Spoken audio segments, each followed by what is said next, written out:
Shards of memory. The first time I dreamed of the bakery, it didn't seem important. It was a quiet place, tucked into the corner of some nameless street. The walls were painted soft yellow, cracked in places where time had worn them down. Sunlight spilled through the wide windows, catching particles of flour suspended in the air. I stood behind the counter, my hands powdered with flour. There was a rhythm to it all, the faint creak of the old floorboards beneath my feet, the low hum of voices as customers came and went, and the soft chime of the little bell above the door. I felt at ease, almost peaceful, which was strange. My real life didn't have that kind of peace in it. I was stuck in a dead-end job at an accounting firm, living in a shoebox apartment with peeling wallpaper and a sink that leaked no matter how many times I called maintenance. But in the bakery, I wasn't me. Not the version of myself I was used to, anyway. The first night, I was alone in the dream. By the second, the place was filled with faces that seemed oddly familiar. An elderly man with a slight limp ordered black coffee and a plain scone. A teenage boy in a threadbare hoodie bought a Danish and eyed the girl behind the counter when he thought no one was looking. Each of them greeted me like I was someone they'd known for years. By the third night, the bakery was no longer just a setting, it was alive, and it knew me. There was a woman working beside me, her gray-streaked hair tied back in a bun. She moved like someone who'd been baking her whole life, her hands quick and practiced as she kneaded dough and rolled out pastries. She called me by name, Lila, and smiled like we were old friends. "Can you grab the cinnamon?" she asked, brushing a loose strand of hair from her face. "It's up on the high shelf." I woke up gasping, clutching my sheets like I'd been pulled out of the ocean. Hearing her say my name made my chest ache in a way I didn't understand. It wasn't the kind of ache you get from sadness, it was deeper, sharper, like grief. I told myself it was just a dream. But then the little girl appeared. She couldn't have been more than 6, her dark hair tied into messy braids that swung as she moved.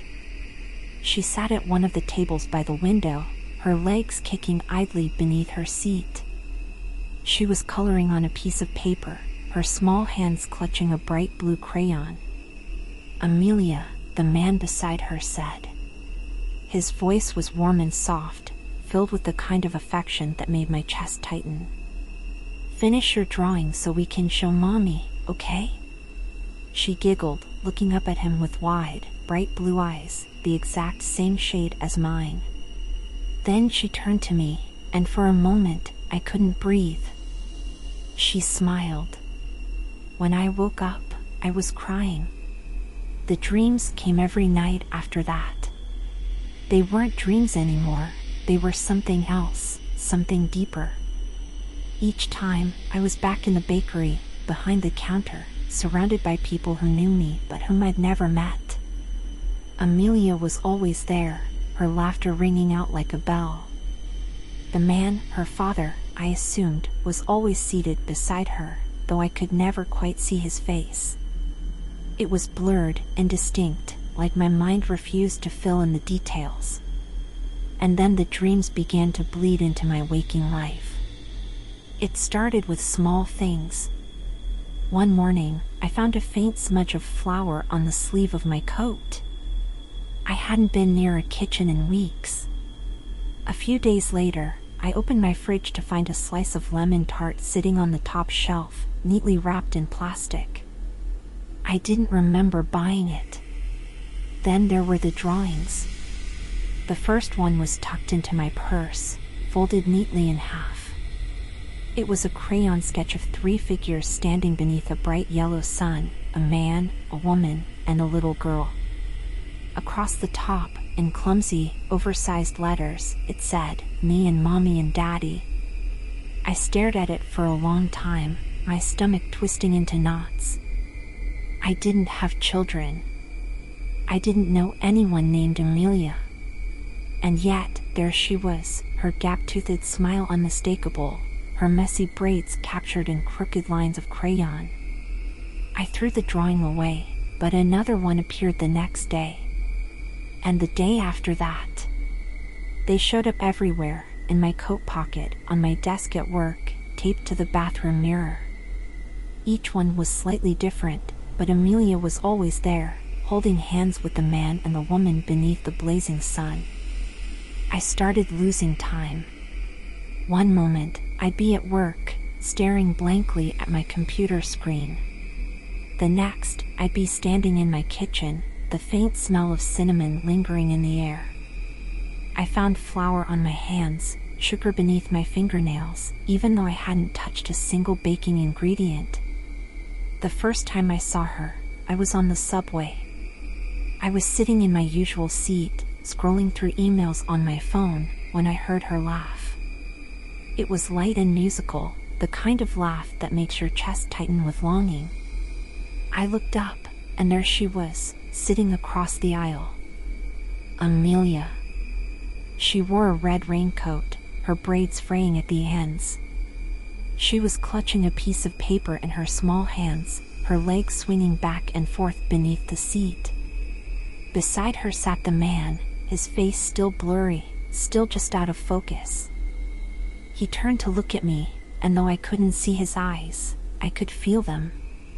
They were heavy with something I couldn't name, something that made my skin crawl. The train screeched to a halt at the next station, and the lights flickered. When they came back on, the seats were empty. I started seeing her everywhere after that. At the park, running through the grass with bare feet. At the grocery store, holding the man's hand as they walked down the cereal aisle. Passing me on the street, her laughter trailing behind her like a phantom. I tried to follow her once. She was standing on the corner, holding the man's hand as they waited for the light to change. I pushed through the crowd, my heart pounding in my chest, but by the time I reached the corner, they were gone. The bakery was gone too.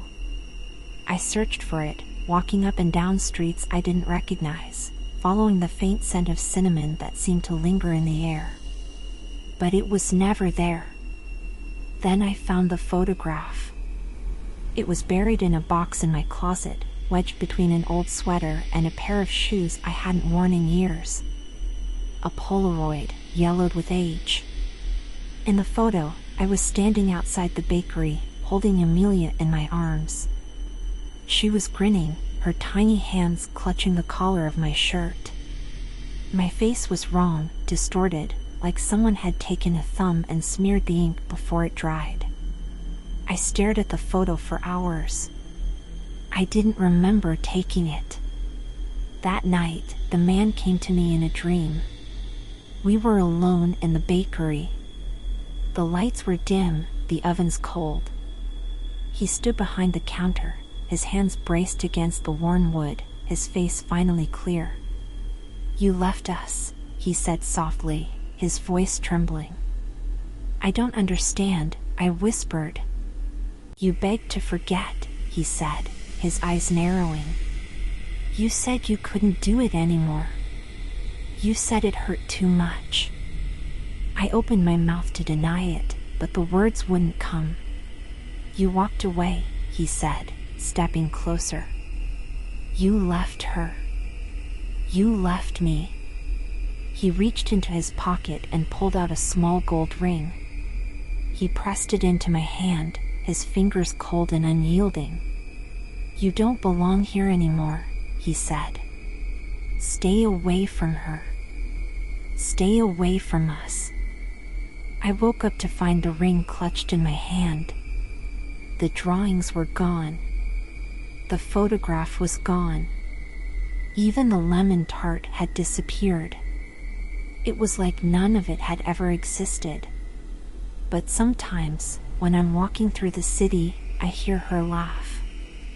I turn, hoping to see her bright blue eyes, her messy braids. Hoping to remember. I never do. And every night, I dream of Amelia.